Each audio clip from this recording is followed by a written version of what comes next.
This episode is brought to you by Dung Beetle Sandwiches. They're on a roll. Sorry. What? Oh.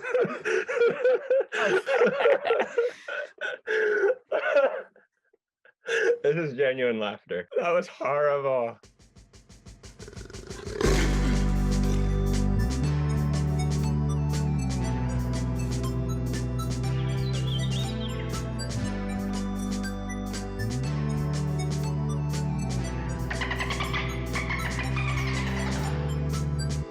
This is Wild Green Streams for Ecological Fiends. I'm Rhett. And I'm Curtis. And our guests today are Ned Suesat-Williams and Bertie Terilliams, directors of the Crab Museum in Margate, England. But first, our field correspondent Iona Hennessy spent some time hanging out with the locals in St. Mark's National Wildlife Refuge on the Florida Gulf Coast. Over to you, Iona. Coming to you live, my name's Iona Hennessy, and we're joined by a crab. Would you like to introduce yourself, please? Great, so it's a wonderful rainy day out here on the St. Mark's, and so I just wanted to let you know what you thought of the change of pace with this weather. Yeah, I'm sure you get all kinds of weather out here on the coast. We're actually right next to the lighthouse, and all sorts of things have happened here, lots of hurricanes and such. What do you think about climate change? I see. And so actually just across the way we saw Pinky the flamingo, and everyone's been talking about Pinky, but no one's been talking about you. What do you have to say about the difference in media coverage large megafauna gets versus you invertebrates, which are arguably just as, if not more so, important to this ecosystem? All right, and what's it like hanging out with all your friends every day? I saw many of you scuttling around in the sand, so thanks for taking the time to talk to me today.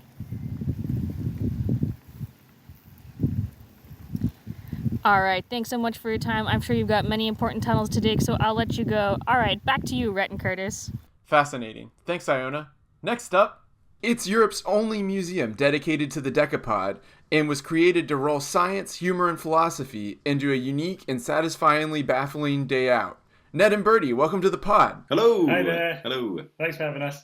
So, why crabs? Why crabs? So crabs, well, I mean, everybody loves crabs. I'd like to think that everybody loves crabs. I think at least where we are, the museum is in Margate, which is like a coastal town in England, in the south of England. And we grew up in Margate and we grew up crabbing. And us, like I think many British children, have an intimate relationship with crabs. And that crabs, in many ways, can be a kind of gateway animal. You can start with crabs, which are an easily accessible animal just on our coastline. And you can go from crabs and go out, and then you can start talking about rocks and algae and all sorts of things. Yeah, exactly. With the sufficient, if you want to do what we did, which we would recommend because it's fun, but taking something quite sort of small like a crab, but we joke it could have also been a slug. We could have opened a worm museum. We could have opened like a daffodil museum. We could have opened really any kind of museum at all. And then you quite quickly go down rabbit holes, to use another animal analogy, and then you can end up talking about history and colonialism and politics, and you can talk about genetics and like physics, and you can talk about really anything you want, because kind of underpinning the whole museum as a project is that all knowledge is connected to all other forms of knowledge, and you can start in one place and end up somewhere radically different really quickly. And it all becomes crab in the end. Yeah, and everything turns into a crab in the end. Yeah, exactly. So if we start off with crabs, we've kind of, then it maked more sense. Really, Just saved everyone some time. Yeah. So I completely relate and understand where you're coming from. I grew up in a coastal New England town, in the Boston area, and yeah, I can't even remember the first time I was expressed interest in crabs. And funny enough, the most common ones here are the European green crab, because they made their way over as an invasive species in the plankton in the ballast water of ships. So yeah, the crab I learned from was an English crab. So but yeah, just seeing the coastal wildlife on my beaches, the European green crabs, the native rock crabs, and the native hermit crabs, and not true crabs but horseshoe crabs, just expanded my love of the ocean and natural world and wanting to just learn about the entire history and prehistory of our planet. So yeah, it's a cool animal. It's as a stepping stone, and like you were saying about it, museum could have been about everything. We talked to a firefly expert a few years ago, and she was talking about sort of insects as a gateway to nature, how like everyone has access to insects, and like everyone in a coastal area, for the most part, there might be some areas that have less crustaceans, have crabs. So it's like you said, sort of this universal exposure, at least to people in coastal areas or people with freshwater crabs, to jumping into the natural world through something very familiar. A crab can also be a sort of democratizing force in terms of access to thinking about the natural world. Because for that very same reason, not everybody can afford to go on safaris or even go to zoos, but pretty much everywhere, at least in our local area, can go to the beach, and we're very lucky with our coastal environments. So in that sense, it's a bit of a balancer, the crab. And another angle of that is that the ocean seems so alien to us land creatures. There are just things down there that I don't think I anyway would have ever predicted existed if I didn't, know from from humans exploring down there. And crabs, in a lot of ways, seem more like they're of the ocean than of land, and they just happen to cross paths with us. So they give us a nice little taste of what's out there. Mm-hmm. And I think another that's connected to all those things about sort of learning that you're, as a child, interested in science and all those things, but also going back to your question of why crabs, is just because they look cool as well. And there is something cool about them, and you can learn about the morphologies and the evolution of them and all of this kind of stuff. And science does a really good job of explaining all of those things, but it doesn't do a good job of explaining why we just think things look cool sometimes. And crabs do just look cool. Like, they're just spiky and they're weird, and some of them are weird colours, and they do strange things, and they just kind of look at you like, what the hell do you want, So And they're people, cool things. people have always been obsessed with crabs as well. Like, we've got in the museum, we've got a coin from the Kingdom of Akragas, which is this sort of Phoenician city-state from like 2,500 years ago. And they're mad about crabs, and they emblazoned crabs on their coins. Crabs, I mean, for them, it's been thought of that the crab is a symbol of their dominion over land and sea, their kind of militaristic, like trading city-state, whatever. But the fact that humans are mad into crabs and always have been mad into crabs, I think, is testament to just how cool as heck they are. Yeah. Oh, yeah. That's an official museum line that we use on lots of things, is that they're just cool as heck. Yeah. So tell us about the history of the museum. I suppose it's kind of a baby of COVID, really, in many respects, because we have always wanted to make a space for ideas, but we were never really sure what form that space would take. And then when the pandemic came, we were we're not going to become old people and regret trying to open a museum. And a museum is quite a good and flexible vehicle that you can attach lots of ideas and roll lots of things into. There is, of course, a definition of a museum. Crucially, there's no legal definition. So it's not like champagne has to be made in the Champagne region. You can just you can have a museum in your garage or your cupboard, or you can have an imaginary museum. It doesn't need to, like, the museum police aren't going to come round and tell you off for making some sort of stupid museum, which is helpful because that hasn't happened to us yet. But yeah, we did it we're approaching a kind of a year now, so we've been open for a year. But it was when COVID happened and it was all in lockdown. It was like, okay, well, we either give up on this dream or we like double down on it, basically. And we've doubled down on it. We doubled down on quite it a big way. Yeah. So how'd you go about making it? So there are three directors in the company. It's myself, my brother Bertie, and Chase, who can't be with us today. But so Chase is a dab hand at pretty much everything that he puts his hand to, but specifically building things. So we built the entire place ourselves. We put new ceilings in, put new flooring in, put new walls in, took walls down. So the entire thing is built ourselves. So it's a physical space. But it basically just took ages. It took ages and ages and ages, and lots of sweat and. Yeah, it was most of it was building work, really, and it was all really dusty and stuff. But whilst we were doing that, we were just writing things that might come in handy, and then sort of once we kind of had a space that we were ready to put it all into, we just had lots of meetings. It was like, do we include this thing? It was like, oh no, that's too heavy. That's not heavy enough. okay, we'll do this. But we had a few things, like there's a couple of jokes in there that we were like, oh, do we put this in? This is a bit bad. Like there's a bit in the evolution section of how crabs evolved. Starts off, it's like all animals, crabs were put on Earth by God. Only joking. And then it starts off and then talks about evolution. We were like, should we include that? Should we include it? And then we did. And it's fine. And actually, people love that. We had a few bad reviews from a vicar who didn't like that, who left us some bad Google reviews. But we basically just kind of went through, made a big list of things that we wanted to include in it. And we included most of them, really. And then we printed them up on boards, Stuck them on the walls, and then that's the museum, really. It's like a kind of enormous, kind of, I suppose you could call it an essay, or it's an enormous mood board, basically. We just stuck loads of ideas up on the walls, got rid of the things that weren't funny enough, and then you just go through over and over and over again, cutting out editing. I was reading some of your blog posts. So would you say the museum is a similar vibe? The museum's a lot more coherent than our social media presence. A little bit more. No, it is considerably more coherent. Yeah. So yeah, it tracks a reasonably sensible journey through why should you care about crabs, through to the evolution of crabs, through to the anatomy, and then we've got to build a crab station, to the life cycle. Mentioned the wonderful horseshoe crab, not technically a crab, but still cool as heck. Then on to biodiversity, and then onto our musings on the truth. So it's a little bit more coherent than our blog posts, but it's lots of sort of humour. It's a kind of humour science sandwich. Yeah, and we try and get lots of kind of philosophy in it as well, where possible. So we would refer to ourselves as a science museum, but we're kind of stretching it a little bit at points. And there's a little bit of it is very pretentious, but I'm going to say it anyway.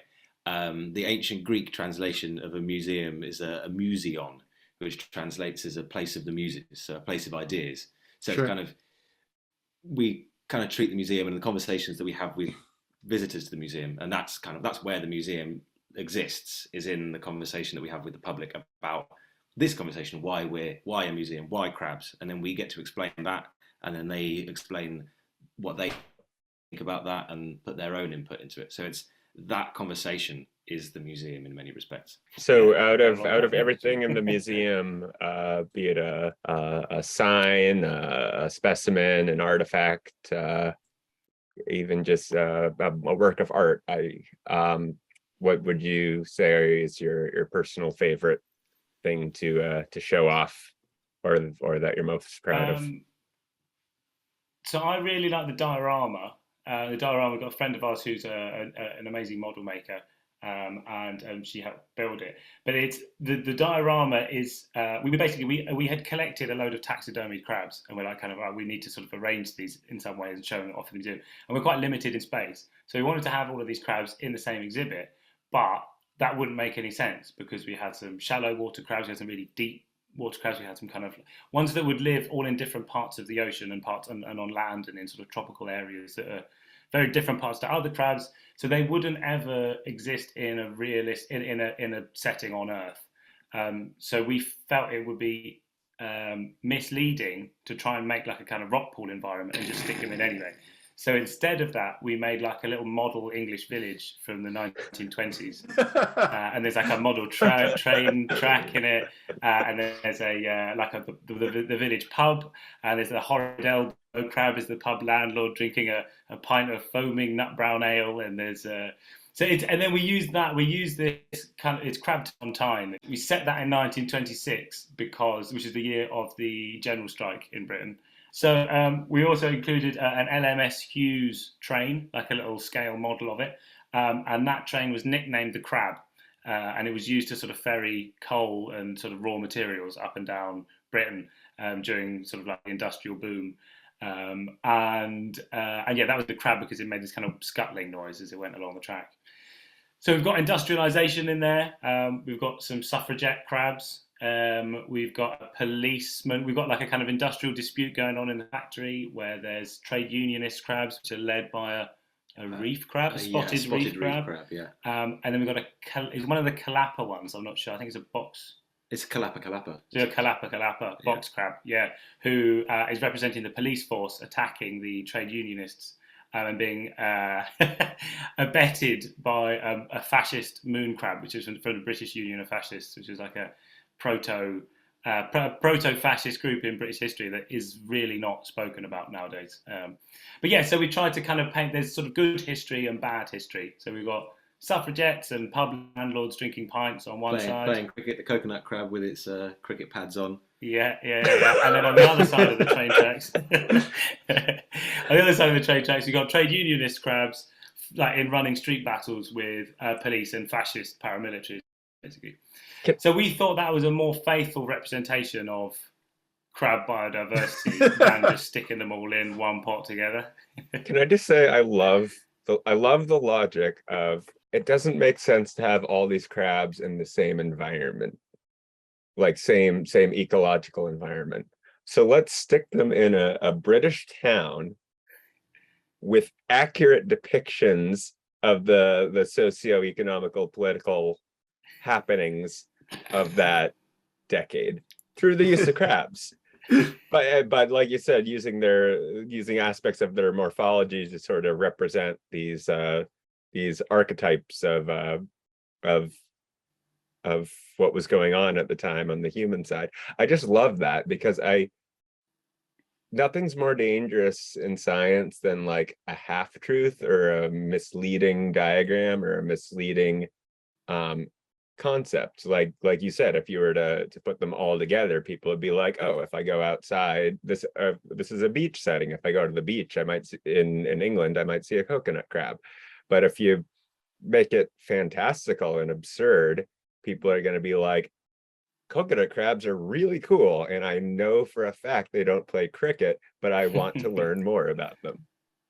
Yeah, exactly. And I think there's nothing really more fictional than the English like imaginary of its own history. And I think like by doing that, as you say, by making it so ridiculous, you end up opening up a space for people to then ask questions about things. And I think that's also the key. By removing certainty, you allow the space in which people can come and ask their own questions. Yeah, and people then also start being a bit more critical of some of the other exhibits as well. And you know, to reassure everyone, like 90+% of the material in the museum is true, and it is based on science.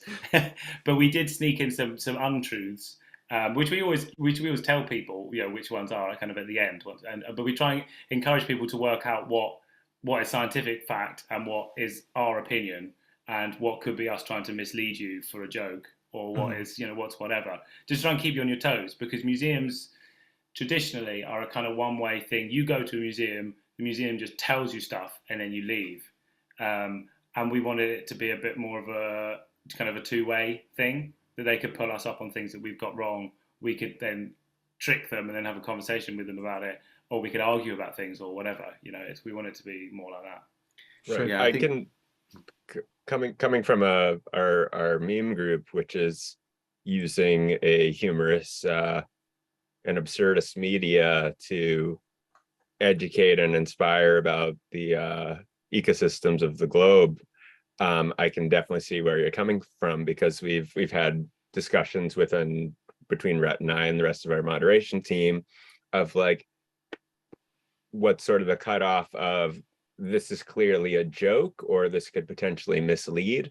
And then even on the inverse of, this is too absurd to possibly be true. And then we Google it and we're like, there is a tree that shoots out giant exploding spiky seeds. That's wild. I thought this was a joke. So yeah, when you're doing a non-traditional humor-based science education, there's these weird gray areas to navigate that a quote unquote traditional science museum or natural history museum doesn't have to think about as much. But finding that balance between making a joke and playing a prank and it becoming misleading or misinterpreted as anti-science is always always a battle that doesn't necessarily have clear distinctions or clear lines. Yeah, I agree. I think it's a fine line, and I mean, not going to say that forever we're going to get that line right, but I Yeah. mean, we've had just the other day we had some people who came in from the Natural History Museum, so like the UK's biggest natural history museum, and came in and he was saying, like, I wish that we had the freedom in our museum to present science in the way that you are, because we're in like completely independent. Right. We can say all these things. I mean, we don't have the collections or the money to be like huge like they are, but we've got the freedom to basically take the Mickey, and in that taking of the Mickey, it encourages people to think more critically, I guess. There's just different roles too. Our meme page reaches out to a lot of people about nature and ecology and things like that, but we're not trying to be like a David Attenborough documentary. BBC has a different prerogative than we would as far as humor goes and like the kind of presentation of the facts, and I think they both have their own value to them, kind of in a similar way to like a university museum or something would have to stick to something they could cite in a paper, but that doesn't mean that there isn't a good role for other approaches with different institutions. Yeah, exactly. I think so. Having like the meme pages, like memes are just such wonderful ways of teaching people things. Yeah. Like where they're strikingly modern, I suppose, but then in many ways they're not that modern. Like we sell postcards of our memes in the museum, and then as soon as we printed them onto postcards, we're like, hold on, postcards were memes before memes. Oh, totally. Oh yeah, like a postcard is just a dank image that you send to your bum. I love looking at the really early Christmas cards and other holiday cards from when, like, the ability to print postcards and in color nonetheless was like this novel thing, and it hadn't quite been established as an art form. So you just have like this absurdism of just like lobsters celebrating Christmas, or like frogs fencing, and A lot of frogs. and like yeah. or like just like this weird stuff. Like I was looking, we for our Patreon we make postcards, and I was just like trying to track down vintage Halloween postcards for inspiration, and some of them are like horrifying and like would not pass the Hallmark test today, because it's just like these grotesque demons, but also just like cute little children with rosy cheeks, and I was just like, what's going on here? Because like you said, like postcards have always been memes, maybe less so now than when they first started, of just like, because the art form hadn't been established. But yeah, I feel like memes and crabs go hand in hand with the ecology nature meme. Outside of the group, even the carcinization memes have really taken over, and even if people reading them don't necessarily understand the exact science of convergent evolution and how animals that didn't necessarily look alike millions of years ago will take their own paths, and you'll have a shark and a dolphin, or a coconut crab and a true crab.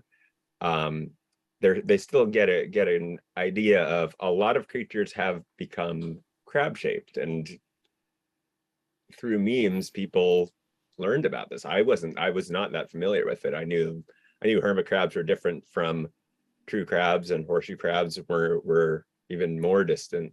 But it's amazing the educational component of crab memes, or just science memes in general. So do you two have a particularly favorite crab meme or crab trend in pop culture? Do I have a particularly favorite crab trend? To be honest, I think I actually don't see that many crab memes anymore. I think my algorithm has probably said to me, "No, that's enough. That's enough crabs." So I don't get that many. I get quite a lot of worm memes at the moment, which I'm very much enjoying. Lots of frogs again that you were saying. That's interesting. Early postcards and current memes, loads of frog memes. I mean, one of our best sellers in terms of postcards at the museum is the frog meme that "It's Wednesday, my dudes," but with a big crab instead of a frog. So we just swapped the frog out with a crab. Well, we didn't even make that one, did we? I did. Oh, you made that one. Okay, yeah. yeah, that's a good one. Yeah, I love that. Carcinization memes are they're a really big thing. We often get people coming to the museum, and you can hear them coming up the stairs and, oh yeah, did you know this thing about like everything wanting to be crabs? Like, and these are not necessarily like, these are just members of the public that have got this awareness about crabs, and it's really cool that it's almost as if they have found something online, then seen that there's a real museum about crabs, and they're like, oh wow, this is my place. And they like instantly just like beeline towards the bits. And we mentioned convergent evolution. They're like, bam, yes, see, I told you, mate. Everything's becoming crabs. And it's like that meme has become common parlance. And I think, all you just need to, if it's the whole crab meme trend is amazing for us, because you just need to see one or two crab memes. And then it's like pushing on an open door once that person comes into the museum, because the meme has kind of softened them up. They're like, oh yeah, crabs are cool. Like, and it's like loads of people, including myself, get what they think is good or bad from memes a lot of the time. I try not to base like moral decisions on it, obviously, but like if you like a meme and then you see a museum that covers the same thing, that's great for us. Yeah. But yeah, we kind of think that memes and crowds, but also memes just generally with science are just such a perfect fit anyway, because memes function in a kind of similar way to the way that genes do, and that's something that we talk about a little bit at the museum as well. That they're sort of endlessly reproduced, and then the adaptations that are well suited stay. The funniest meme survives to be reproduced and turned into other memes, and the less funny ones sort of die out. Then you have your Lazarus taxon of the memes that have been dead for decades and then are or not decades. Not yet. Been around decades. Memes have been dead since like the mid like 2007 or something, and then are ironically resurrected, where you see like Trollface or Rage comics used in a new a new way. And I don't know if it's conversion and evolution. I don't know if the meme's been hiding off the coast of South Africa for decades, waiting for the local fishermen to inform Western science. But I mean, it could also be that the rage faces are merely recessive genes in the Wojak. I think that's true. Or it's a new adaptive radiation. I saw a meme of that where it showed it was like one of the best explanations of how, like, at a large level evolution works that I've ever seen. And it started out with all the rage faces, and then it said extinction event, and there were just like 2 or 3 left. And then it said radiation event, and it showed all of the new, Wojak faces that have replaced the rage faces, like you're saying, and they all have like the similarities to what was there before, put in their correct spots for that, which I thought was just like a perfect way of showing that concept. I'm sending it to the chat so we can talk about it. Oh yeah, let's go. So we have the extant ecological community. So the memes that were alive. The memes that were alive. I've never seen this before. You just perfectly came up with it. Yeah. First, we have the extant ecological community. So the memes that were alive in like, I want to place it like 2007 to 2011 or so. So we have like the derp face, Migusta, I can't even remember half of these characters. I can't remember half of Forever these. Alone. Well, I mean, I recognize them.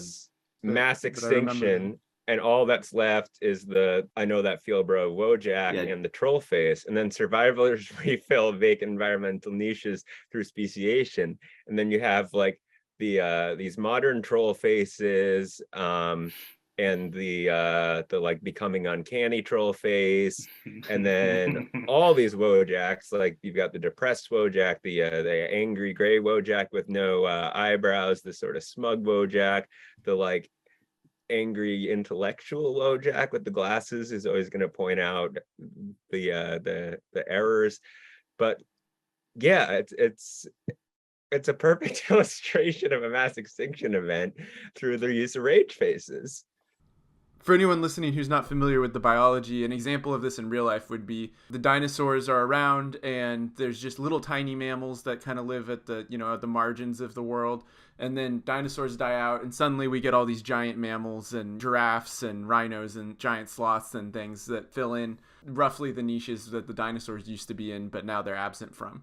So it's an example of how evolution will kind of take whatever exists now and cram it into these big niches that are out there. Same thing happens in some ways with crabs, where something will be similar enough to a crab that it'll get kind of pushed in that direction and become crab-shaped over time. Yeah, I'd agree with that. Yeah, I think it's also why crabs are so diverse as well. I think it was the Cenozoic explosion, possibly. I probably got that wrong, but that's the Cretaceous crab revolution. Cretaceous crab revolution. That's it. Yeah, I learned that one from PBS Eons, and I was like, that's a band name right it there. Sounds dope. Yeah, it sounds dope. But yeah, and then all these crabs fill all these spaces. It's wonderful, and yeah. You were talking about your staff earlier. Who is Gretel? So Gretel's not quite in service at the moment. Gretel is an AI assistant for the museum. So when Gretel's fully operational, Gretel will help guide visitors around the museum. Gretel will be the guide for our digital museum that you get, our kind of accessibility guide. Gretel has sadly been programmed to feel pain. Which was an error on our part as programmers. We're not very good at programming AI assistants, really. So she will relay crab facts, but also complain in anguish about the terrible pain that she's in all the time. That's kind of all there is to Gretel, really. Yeah. What does Gretel stand for? Oh God, I can't even remember now. We did come up with something, but it's been a long time. It's been a long time since we actually thought about her. Sorry, Gretel. That's all right. We have a nonprofit that we run too. We almost named it's called Wild Green Future, but we almost named it Wowie Frog, and it was going to be an acronym. But we didn't go with that because we just couldn't come up with anything for it to stand for. Like those letters were really hard to make something out of, so we wound up dropping that idea. But I think because Gretel, I mean, there is something that is mildly witty that Gretel stands for, but it's also because there's Hansel.dmg is the counterpart to Gretel. Is Gretel.exe, you see, of course. gotcha. I just sent a relevant comic to the chat. It's two scientists and one saying, "I made a robot that screams," and it cuts to this this anguished robot like screaming in torment. The second scientist says, "Why?" The first scientist is just staring there, questioning like everything he's done up to this point. Why he even went about doing that without thinking it through. So we've talked a lot about the museum and crabs and their influence on you as people and societies throughout history and the whole meme ecosystem. What would you say are your favorite crab species? I think for me it would be the snow crab, female snow crab, on account that they can store the sperm of 12 different sexual partners, mix it all up inside their spermatophores, hold on to it for, I think it's up to 2 years, and only impregnate themselves and fertilize themselves at the time of their choosing. So it's a promiscuous crab that can choose the best of all the genetic material and only burden herself with childbearing, with crab bearing at a time that suits her. So it's a very pro-choice crab. Probably my favorite crab. Yeah. I mean, that is the next. So out of all the genetic material from the sperm, it's able to select the best. Is it able, or is it maybe just not? Like maybe not necessarily. Or is it just a numbers game? I think it's probably just a numbers game. But it's more. Okay. I suppose my interest in the female snow crab is more that they can actively decide whether or not to become a pregnant crab. I think that's pretty cool, to be honest. Yeah, that's amazing. Yeah, I really like the pom-pom crab, also called the boxer crab or the cheerleader crab. Really tiny little thing. But this crab has worked out that by holding toxic anemones, they can use that as sort of boxing gloves and use those to ward off larger animals.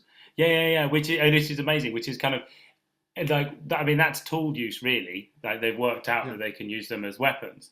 And what I like about it is that then asks lots of questions about kind of what intelligence is and stuff for us humans. We think of higher primates being clever, or crows or whatever, for being intelligent because they use tools. But loads of animals do it, including including crabs. But we're generally unwilling to extend things like intelligence to crabs. But I would like to do that. Sure.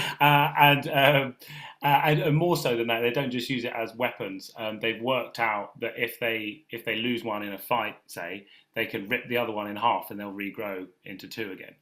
Which is not only like tool use, but it's also kind of cloning, really. Like it's a deliberate reproduction of a different organism for your own purposes. They don't even. It doesn't even kill the enemy for them to. No. They can just cut it, and they can cut it in half, and then they regrow into two. Yeah, That's crazy. If the pom-pom crab loses one, they just put it in half, and then they get two. Yeah. They're gonna domesticate this thing. They're gonna have their own species. Yeah, they have. Yeah. They're gonna turn them into pugs over thousands of years. Oh, God. Hopefully not pugs, but yeah. Oh man, a near microscopic anemone pug is. It's coming. It's on the way. It's gonna happen. Just give them pom-pom crabs a few thousand years, and they'll sort it. Yeah. I think we're talking about like intelligence and stuff, like talking about what is intelligence, and with the pom-pom crab making these clearly deliberate decisions, and with even the green shore crab, like European, even like actively changing its coloration depending on the environment it's in. So I think we need to completely rethink what we think intelligence is, frankly. We've been working just in UK law reasonably recently. Crabs have been recognised as sentient. Interesting.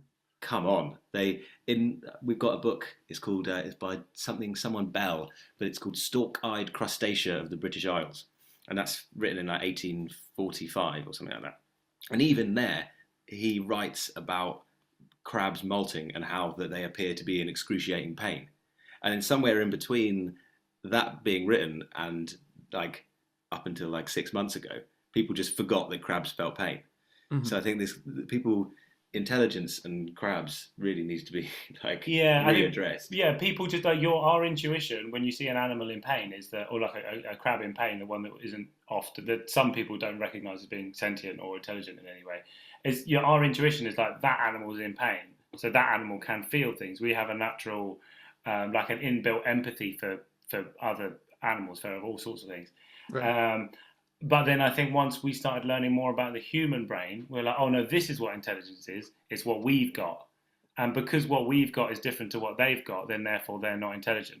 And then now that science is kind of slowly moving out of that phase, and we're sort of recognizing that things very different, whether it's like fungi or like whatever might have some form of intelligence, might have a very different kind of a brain or no brain at all, but still have memories and things like that. Then I think we assess all of those things. But the common thread throughout the museum, I suppose, is that all of these things, whether it's the snow crab being pro-choice or the pom-pom crab being intelligent, is that it's all kind of, it tells us a lot about humans as well. Mm-hmm. Like these things are interesting to us because they're issues that humans have with other humans. It's amazing how many parallels you can draw between human society and crabs. Like it's surprising at first to me, but then it makes sense the more I think about it. Good. Yeah, that's what we want to do. Yeah.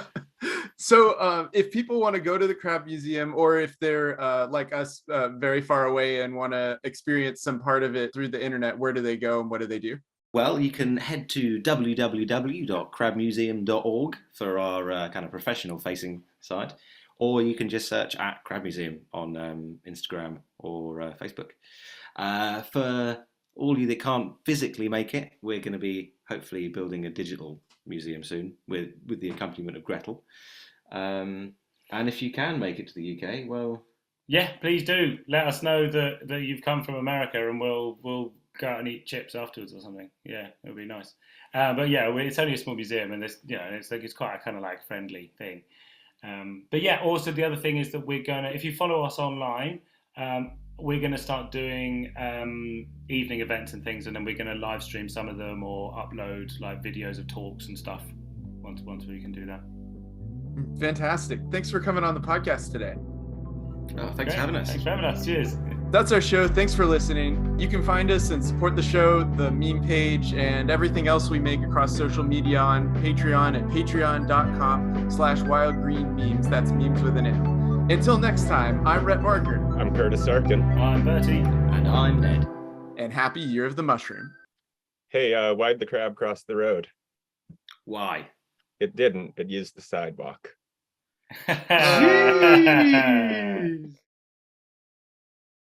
You can support this podcast at patreon.com/wildgreenmemes. That's memes with an M. Patrons get gifts in the mail, early episode releases, and of course, a shout out on the podcast. This week, we'd like to thank, deep breath, take a deep breath. Here we go. Haley Torres, Miles Zinni, Laurel Ryan, Ali Metzger, Willa Akay, Diana, Estelle Desjardins, Monica Shakely, Sammy Mullins, Aaron Heller, Catherine Jaroki, Paige Coburn, Helen Choizel, Sophie Moore, Hin, Shyla Mondragon, Ashley Simon, Rayleigh Cruz, Ann Beskid, Drew Martin, Elise Latanzio, Catherine Pan, Kaylee Gervais, Stacia Finley, Christine Carter-Johnson, Ariana Remmel, Kay Kennedy, Eleanor Edye, Sasha Sarazi, Rachel Sicardi, Alexis S., Rick Belcher, Christopher Shattuck, T. Nutarani, Zoe Wagner, Shara Herman, Allie, Katie Scapin, Stephanie, Sean O'Connor, Caitlin Marie, Savannah Jones, Caleb Budd, Liz Etzkorn, Dino Loris Waldock, Annie Mora, Becky Cope Hill, Dylan Cook, Andrew W., Will Cotton, Aaron McCauley, Ernie Ratz, Stephanie Marquez, Jaden Akers, Zach Yaw, Seagoat Siag, Ashley Corbin, Destiny K. Barrard, Bryce Ogberg, Ayla Malcolm, Lauren Stapleton, Richard, Alicia Storm, Wild Fluff Butts. Kara Amazing. Chernak. Amazing. We salute you, Wild Fluff Butts. We salute you. Kara Chernak, Chelsea Morgan, Stephen Rudstidis, Angie, Heriberto Irvina, Stacey Gadd, Annalisa, Anna Pope, Riz, Emily Anderson, Gabriel Gimmard, Julia Anderson, Mason Fish, Alicia Heiss, Kimberly Runels, Emil Kingsbury, Alessandra DeGraziano, Pamela, Michelle Tu, Megan Tolley, Grace Kalinowski. Sriracha. Wow, Can I just really say- like this one. I'm just going to say and keep this on the record. It is a pain for us to find you on Patreon when you don't enter your actual name, but it's fun as hell to say aloud. So we salute Sriracha. In this one moment, it paid off for us. Helen Luan, Caitlin Stumpf, Casey Webb, Lauren Ann Whitlock, Lindsay A., Owl in the Green, Cheyenne Warren, Pauline Blamont, Anna Dale, Emma Schubert, Candace Farrar, Krista Komke, Giacomo Bergonzi. and Rebecca Lubbers 1. She's number one. So if you made it this far, thank you for listening and I don't know We why you have- listened. to listen to all these amazing people That's true. who are making this podcast and other things possible.